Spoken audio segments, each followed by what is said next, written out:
அது தற்கொலையா கொலையா இது நமக்கு எடுக்கிற சந்தேகம். ஸ்ரீமதியின் கிராமம் சின்னது, படிச்ச கல்லூரி பக்கத்துல. இதை விசாரிக்க எத்தனை காலம் எவ்வளவு நாட்கள் எடுத்துக்கொள்ளலாம்? அறிவார்ந்த பிள்ளைகள் தமிழ் சமூக சொந்தங்கள் செஞ்சுப்பாங்க. எத்தனை நாள் எடுத்துக்கலாம்? காவல்துறை விசாரணையில் என்ன பிரச்சனை? சிபிசிஐடிக்கு மாத்திரம். இந்த மாத்திரம்னாவே ஏன் மாத்திரம் என்பதை நீங்க புரிஞ்சுக்கணும். மாத்தியாச்சு. எவ்வளவு நாள் விசாரணை? இன்னும் முடிவு பண்ணல. 2 நீதிபதிகள் விசாரணை குழு எங்க விசாரணை முடிவு பண்ணல. ஆனால் அந்த நேரத்தில் ஸ்ரீமதி வழக்கு வருகிறது.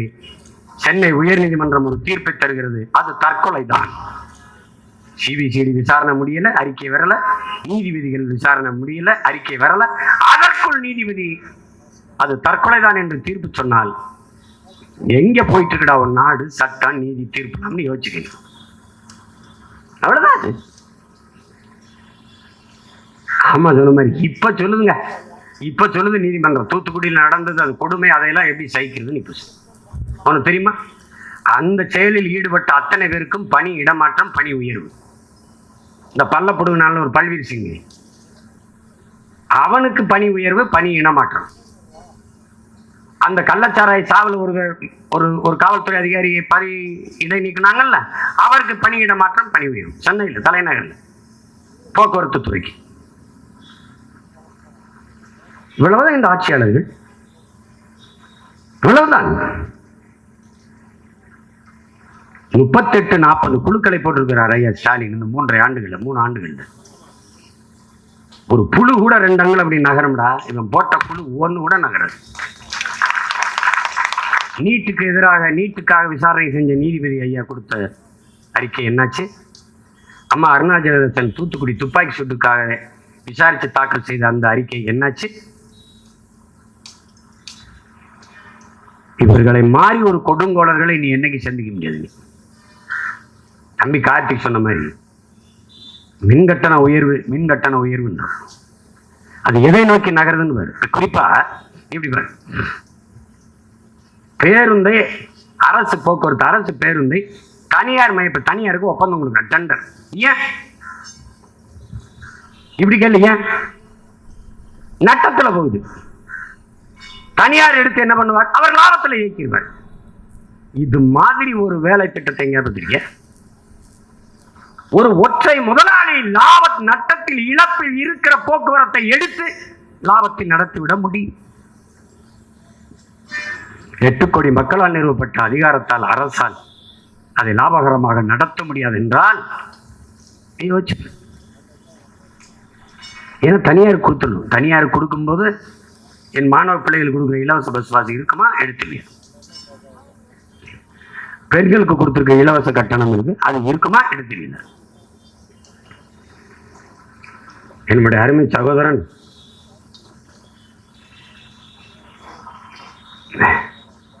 ஈரோட்டில இருந்து ஒரு மூத்த பத்திரிகையில் புகழ்பெற்ற பத்திரிகையில வேலை செய்கிற தங்கவேலு அவர்கள், அவருடைய மனைவி என்னுடைய தங்கை பணி இடமாற்றத்துக்கு வந்திருக்கிறார். அரசு பேருந்துல போறோம், மகளிருக்கு இலவச கட்டணம் இல்லா பயணம்.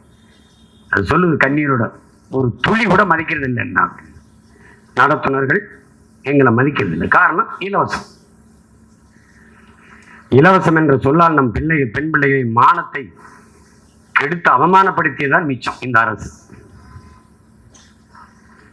அது தனியார். எதை நோக்கி நகர்கிறது என்று பாருங்க. இப்ப எப்படி பாருங்க, அதானி தமிழ்நாட்டுக்குள் வந்தார்.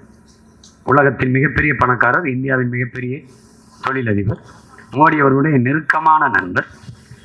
அவர் தமிழ்நாட்டுக்குள் வந்தார். யாரை சந்திக்க வந்தார்? எங்கு வந்தார்? எந்ததற்காக, யாரை, என்ன நோக்கத்திற்காக சந்திக்க வந்தார்? இது ஏதாவது ஒரு அறிக்கை, ஒரு தகவல், ஒரு தொலைக்காட்சி பேசியது, வாடகை வாய்கள் பேசியது ஏதாவது ஒன்று இருக்கு.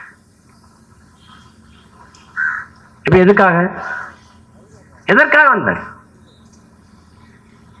அதான் நீ நினைச்சுக்கலாம், ஆட்சியில் இருக்கிறவன் கையெழுத்து போட்டான் அதனால காட்டுப்பள்ளி துறைமுகத்தை கட்டிடலான்னு. இங்க பிரபாகரன் மகன் ஒருத்தர் நிக்கிறேன், ஒரு மயிரையும் முடிஞ்சு.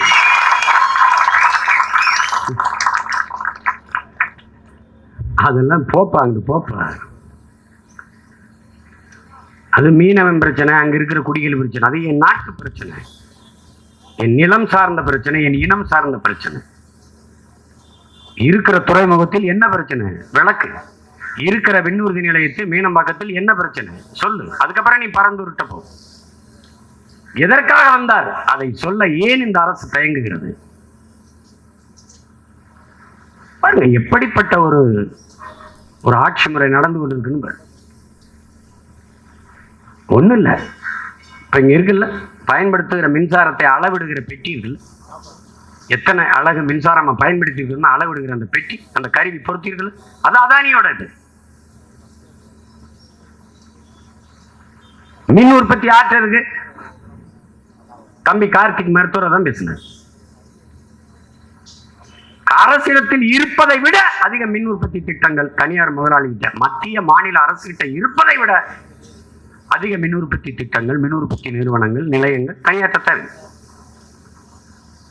உற்பத்தி தனியார்கிட்ட வந்த போது விநியோகம் தனியார்ட்ட வர எவ்வளவு நேரம் ஆகும்னு யோசிச்சு பார்த்து.